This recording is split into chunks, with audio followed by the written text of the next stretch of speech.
موضوع لے رہا ہوں۔ یہ جو قربانی کا مسئلہ ہے، اس کے بارے میں ایک زمانے میں تو بہت منکرین حدیث کی طرف سے اس کے خلاف بڑی جو ہے ایک مہم چلی تھی کہ ختم کیا جائے اس کو۔ یہ خام خواہ جو ہے خرچ ہوتا ہے بہت بڑا اور ضائع ہوتا ہے گوشت، اتنے بڑے پیمانے پر گوشت ہوتا ہے کھایا نہیں جاتا۔ اچھا، ایک زمانے میں فریج بھی نہیں تھے، یہ بھی نہیں کہ آپ محفوظ کر لیں، گوشت ضائع بھی ہو سکتا تھا، اور بھی چیزیں جو ہے وہ گوشت کی وہ صحیح طور سے استعمال نہیں ہوتی تھی۔ تو اس کے اوپر بڑا پروپیگنڈا منکرین حدیث کا رہا کہ یہ جو ہے قربانی صرف حج کے موقع پر ہے۔ میں اس کی نفی کے لیے آج آپ کو بتا رہا ہوں کہ سورہ حج کے اندر جو دو رکوع ہیں، ایک چوتھا ایک پانچواں، چوتھے رکوع میں بھی قربانی کا ذکر ہے، پانچویں میں بھی قربانی کا ذکر ہے۔ یہ ایک دم جو ہے ایک جگہ پر جو دو طرح کی قربانیوں کا ذکر ہو رہا ہے، یہ کیوں ہو رہا ہے؟ چوتھے رکوع میں وہ مناسک حج کے ساتھ اس کا ذکر ہے، وہاں جو فرمایا گیا لِيَشْهَدُوا مَنَافِعَ لَهُمْ وَيَذْكُرُوا اسْمَ اللَّهِ عَلَىٰ مَا رَزَقَهُم مِّن بَهِيمَةِ الْأَنْعَامِ فِي أَيَّامٍ مَّعْلُومَاتٍ عَلَىٰ مَا رَزَقَهُم مِّن بَهِيمَةِ الْأَنْعَامِ فَكُلُوا مِنْهَا وَأَطْعِمُوا الْبَائِسَ الْفَقِيرَ۔ وہاں پہ قربانیاں دو، پھر اللہ کا نام لو ان جانوروں پر جو اللہ نے تمہیں عطا کیے ہیں، ان جو معین دنوں کے اندر دو، فی ایام معلومات، اور پھر اس میں سے خود بھی کھاؤ، اور جو ہے جو جیسے صدقہ کا گوشت ہوتا ہے وہ نہیں ہے، وہ قربانی کا گوشت ہے، اس میں سے آپ خود بھی کھائیں اور غرباء کو کھلائیں، غریبوں کو دیں، مساکین کو دیں۔ تو یہ پورا حکم آ چکا ہے چوتھے رکوع کے اندر۔ پانچواں رکوع پورا کا پورا جو ہے وہ عید الاضحیٰ پر ہے میرے نزدیک۔ یہی حکمت صوم کے بارے میں ہے کہ وہاں جب ایک حکم تکرار کر کے آیا کہ پہلے فرما دیا گیا فَمَنْ كَانَ مِنْكُمْ مَرِيضًا أَوْ عَلَىٰ سَفَرٍ فَعِدَّةٌ مِّنْ أَيَّامٍ أُخَرَ، اگر بیمار ہو کوئی اور یہ یا کہ سفر پر ہو تو وہ تعداد دوسرے دنوں میں پوری کرے۔ پھر کیا وجہ دوبارہ آ رہا ہے؟ شَهْرُ رَمَضَانَ الَّذِي أُنزِلَ فِيهِ الْقُرْآنُ هُدًى لِّلنَّاسِ وَبَيِّنَاتٍ مِّنَ الْهُدَىٰ وَالْفُرْقَانِ فَمَنْ شَهِدَ مِنْكُمُ الشَّهْرَ فَلْيَصُمْهُ وَمَنْ كَانَ مَرِيضًا أَوْ عَلَىٰ سَفَرٍ فَعِدَّةٌ مِّنْ أَيَّامٍ أُخَرَ۔ کیوں؟ یہ تو ادبی اعتبار سے یہ کلام کا عیب شمار ہوتا ہے، تکرار بلا کسی سبب کے، نہیں، سبب کے بغیر نہیں ہے۔ وہاں کیا تھا؟ وہاں ان دو رعایتوں کے ساتھ تیسری بھی شامل تھی کہ اگر صحیح ہو اور مقیم ہو پھر بھی روزہ نہ رکھو تو ایک مسکین کو کھانا کھلا دو۔ یہ رعایت ختم ہوئی ہے رمضان کے روزے کے ساتھ، اب رکھنا پڑے گا روزہ، اور اگر بیمار ہو یا سفر پر ہو تو ٹھیک ہے، دوسرے دنوں میں پورا کرو، پورا کرنا لازم ہے اس کا۔ تو یہ چیز جو ہے یہ در حقیقت کسی وجہ سے ہوتی ہے۔ بالکل یہی بات ہے سورہ حج کے چوتھے رکوع کے اندر، وہ جو قربانی ہے حج کے ساتھ اس کا ذکر آ چکا۔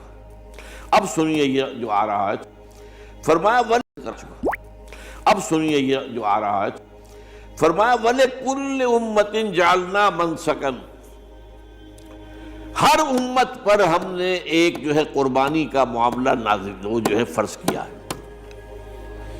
میں نے چونکہ آج شروع میں کہا تھا کہ صوم اور حج میں کچھ مشابہتیں ہیں، دیکھیے صوم کا حکم بھی آیا تھا تو کس طور سے آیا تھا؟ یا ایھا الذین آمنوا کتب علیکم الصیام کما کتب علی الذین من قبلکم لعلکم تتقون، اہل ایمان تم پر روزہ رکھنا فرض کیا گیا جیسے کہ فرض کیا گیا تھا ان پر جو تم سے پہلے تھے۔ یہاں پر اسی حوالے سے بات ہو رہی ہے کہ اے مسلمانوں، یہ قربانی صرف تم پر فرض نہیں کی جا رہی، یہ تو ہر امت پر، ہر نبی ہر رسول کی امت۔ وَلِكُلِّ أُمَّةٍ جَعَلْنَا مَنْسَكًا لِيَذْكُرُوا اسْمَ اللَّهِ عَلَيْهَا، تاکہ وہ نام لیں اللہ کا، عَلَىٰ مَا رَزَقَهُم مِّن بَهِيمَةِ الْأَنْعَامِ، جو کچھ اللہ تعالیٰ نے انہیں رزق دیا ہے۔ یہ چوپائے جو ہیں حیوانات قسم کے، ان پر اللہ کا نام لے کر چھری پھیری جائے، اللہ کے نام سے ان کو ذبح کیا جائے۔ فَإِلَٰهُكُمْ إِلَٰهٌ وَاحِدٌ فَلَهُ أَسْلِمُوا، تو یہ جان لو کہ اس قربانی کی اصل روح کیا ہے؟ وہ یہ ہے کہ اللہ تمہارا ایک الہ ہے، اسی کے سامنے تمہیں سر جھکانا ہے۔ یہ روح تقویٰ اگر نہیں ہوگی تو یہ قربانی بے معنی ہو جائے گی۔ نماز و روزہ و قربانی و حج یہ سب باقی ہیں، تو باقی نہیں ہے۔ جب اللہ تعالیٰ کے ساتھ تعلق نہیں ہے تو یہ ساری چیزیں ریچولز بن جائیں گی۔ اب یہ بھی ہوتا ہے، 20 25 ہزار کے بکرے جو ہیں وہ لوگ لیتے ہیں، پھر ان کو گھماتے ہیں پھراتے ہیں، ان کے اوپر ریشمی چادریں چڑھاتے ہیں، ان کو جو ہے وہ مہندی لگا کر، بہرحال وہ چیزیں جو ہیں یہ اظہار اس طرح کا یہ تو پسندیدہ نہیں ہے، تو یہ تو لوگوں کو دکھانے کی بات ہے اور اپنے پیسے کی جو ہے اپنی دولت کے اظہار کا ایک ذریعہ ہے۔ لیکن یہ کہ بہرحال قربانی انسان کرے اور یہ کہ اس کے اندر روح جو ہے تقویٰ کی وہ موجود ہوگی۔ فَإِلَٰهُكُمْ إِلَٰهٌ وَاحِدٌ فَلَهُ أَسْلِمُوا وَبَشِّرِ الْمُخْبِتِينَ، اور اے نبی ان لوگوں کو بشارت دے دیجئے کہ جو اللہ کے سامنے جھکے رہتے ہیں، خشوع اور خضوع کی شکل اختیار کرتے ہیں۔ الَّذِينَ إِذَا ذُكِرَ اللَّهُ وَجِلَتْ قُلُوبُهُمْ، وہ لوگ کہ جب اللہ کا نام لیا جائے تو ان کے دل لرز اٹھتے ہیں۔ وَالصَّابِرِينَ عَلَىٰ مَا أَصَابَهُمْ، اور صبر کرنے والے جبکہ اس چیزوں پر کہ جو اللہ کی طرف سے ان پر آ گئی، وہ مصیبتیں، کوئی تکالیف۔ والمقیم الصلاۃ، اور نماز کو قائم کرنے والے۔ ومما رزقناہم ينفقون، اور جو کچھ ہم نے انہیں دیا ہے اس میں سے خرچ کرنے والے۔ یہ ایک نظام ہے پورا کا پورا جو اس آیت میں بیان کر دیا گیا، اس کا ایک جز جو ہے وہ یہ بھی ہے وَلِكُلِّ أُمَّةٍ جَعَلْنَا مَنسَكًا، یہ قربانی کا معاملہ جو ہے یہ بھی ہم نے ہر امت کے اوپر فرض کیا، ہر امت جو ہے اس کے اوپر لازم کیا گیا، اور اے مسلمانوں آج تم پر بھی لازم کیا جا رہا ہے۔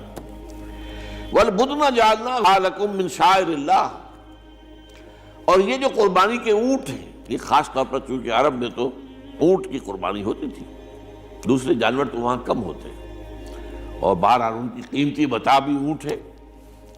وَالْبُدْنَ جَعَلْنَاهَا لَكُم مِّن شَعَائِرِ اللَّهِ، یہ اللہ تعالیٰ کے شعائر میں سے یہ اونٹ جو ہے یہ قربانی کا اونٹ ہے، یہ مکے لے جایا جا رہا ہے، یا یہ بکرے اور یہ مینڈے جو ہیں یہ قربانی کے ہیں، یہ وہاں جا رہے ہیں، تو یہ بھی گویا کہ ایک طرح سے اللہ کی نشانیاں بن جاتی ہیں۔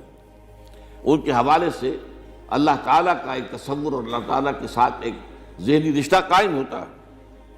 لیکن فیہا خیر، تمہارے لیے اس میں خیر ہے، بھلائی ہے۔ چنانچہ جب وہ جاتے تھے حج کے لیے تو جو بھی ان کے ساتھ دودھ دینے والا جانور ہے، قربانی کی نیت ہے لیکن دودھ جو ہے اس کا استعمال کر سکتے ہیں درمیان میں، اور بھی کوئی اگر ان کی کوئی چیزوں سے فائدہ اٹھانا ہو، لکم فیہا خیر۔ فاذکروا اسم اللہ علیہا، تو اب ان کا اللہ کا نام لو اس کے اوپر، صواف، صفیں باندھ کر وہ اونٹ کھڑے ہوتے ہیں اور ان کو نحر کیا جاتا ہے۔ آپ کو معلوم ہے ذبح نہیں ہوتا اونٹ، اتنا بڑا جانور ہے، گردن کتنی موٹی ہے، اس کا ذبح کرنا بڑا مشکل ہے۔ نہر کہتے ہیں اس کو۔